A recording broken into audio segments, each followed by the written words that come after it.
FBI, FBP, US martial तीनों agencies ने अपनी तलाश पैसिफिक ओशन में शुरू कर दी। ना कोई प्रिजनर मिला, ना कोई राफ्ट मिली और ना ही कोई लाइफ जैकेट मिली।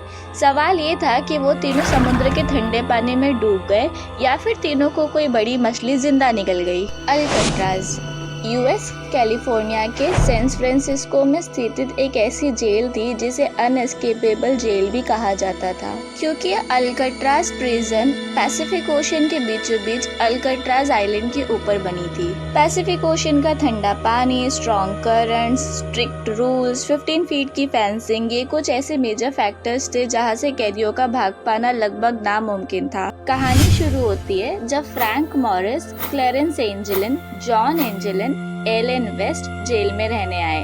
क्लेरेंस एंजेलिन और जॉन एंजेलिन दोनों ब्रदर्स थे और दोनों बैंक रॉबरी में अरेस्ट होकर जेल आए थे। फ्रैंक मॉरिस बचपन से ही क्रिमिनल बैकग्राउंड से था और 13 साल की उम्र से ही जेल आता जाता था। एलन वेस्ट पहले भी जेल से फरार हो चुका था, इसलिए उसको हाई सिक्योरिटी में अल्काट्राज जेल में लाया गया। एलन वेस्ट ही पूरे प्लान का मास्टरमाइंड था। 1960 में एलन वेस्ट ने अपना प्लान फ्रैंक मॉरिस और एंजेलिन ब्रदर्स को बताया। एलन वेस्ट के प्लान के हिसाब से अगर ये चारों ब्लॉक बी में शिफ्ट हो जाते हैं तो इनका भाग पाना मुमकिन है। लकीली जेल के एडमिनिस्ट्रेशन ने चारों को ब्लॉक बी में लाइन से शिफ्ट कर दिया। 12 जुलाई 1962 सुबह के 7 बजे अल्काट्राज जेल में डेली रूटीन के हिसाब से प्रिजनर्स को काउंट किया गया।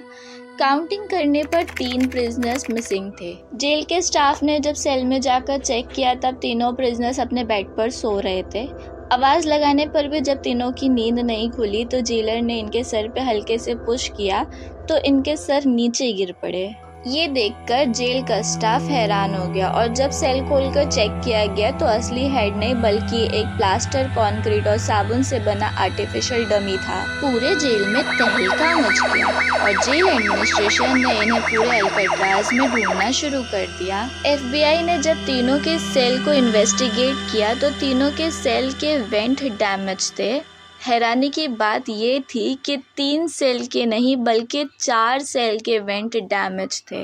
जिस चौथे सेल का वेंट डैमेज था वो सेल एलन वेस्ट का था। पूछताछ करने पर एलन वेस्ट ने कन्फेस किया कि वो भी भागने के प्लान में शामिल था, पर वो भागने में नाकाम रहा। बल्कि एलन वेस्ट ने यह भी कन्फेस किया कि भागने का प्लान भी एलन वेस्ट ने ही बनाया था। एक्चुअली एलन वेस्ट जेल के मेंटेनेंस में काम कर चुका था, इसलिए उसे जेल के सारे लूप होल्स पहले से ही पता थे।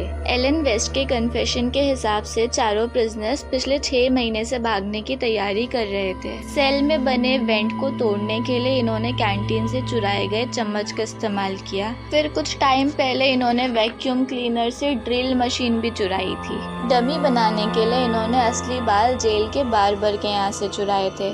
जिस रात जेल से भागने का प्लान एग्जीक्यूट हुआ उस रात तीनों प्रिजनर्स ने सबके सो जाने के बाद अपने बेड सेट की और आर्टिफिशियल डमी बिस्तर में लगाकर वेंट के थ्रू भाग निकले। जेल से बाहर निकलते ही 15 फीट की फेंसिंग क्रॉस करके तीनों ने रेनकोट की राफ्ट बनाई और लाइफ जैकेट बनाई जो इन्हें कुछ हद तक डूबने से बचा सकती थी। प्लान के हिसाब से ये तीनों प्रिजनर्स पहले एंजल आइलैंड में पहुंचकर फिर मेनलैंड में एंटर होने वाले थे। अब FBI के साथ साथ FBP और यूएस मार्शल ने भी कैदियों को पैसिफिक ओशन में ढूंढना शुरू कर दिया, लेकिन ना कोई प्रिजनर्स मिले, ना ही कोई राफ्ट मिली और ना ही कोई लाइफ जैकेट मिली।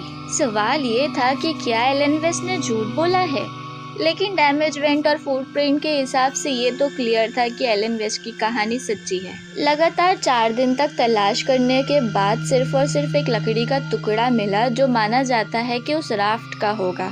इसके साथ साथ एक बैग मिला जिसमें प्रिजनर्स का सामान था, जैसे कि लेटर्स और फैमिली फोटो वगैरह। ना तो प्रिजनर्स जिंदा मिले, ना ही उनकी कोई डेड बॉडी मिली। ये बात आज भी एक मिस्ट्री है कि वो तीनों गए तो गए कहाँ। कुछ सालों के बाद एंजेलिन ब्रदर के बड़े भाई रॉबर्ट एंजेलिन ने अपनी आखिरी सांस लेते वक्त अपनी बहनों को बताया कि उनके दोनों भाई जिंदा है और सही सलामत है। आखिरी बार एंजेलिन ब्रदर्स को ब्राजील के क्लब में देखा गया, जिसके बाद वो दोनों कभी नजर नहीं आए। कुछ सालों बाद अल्काट्राज बंद हो गया और उसके साथ साथ केस भी क्लोज हो गया।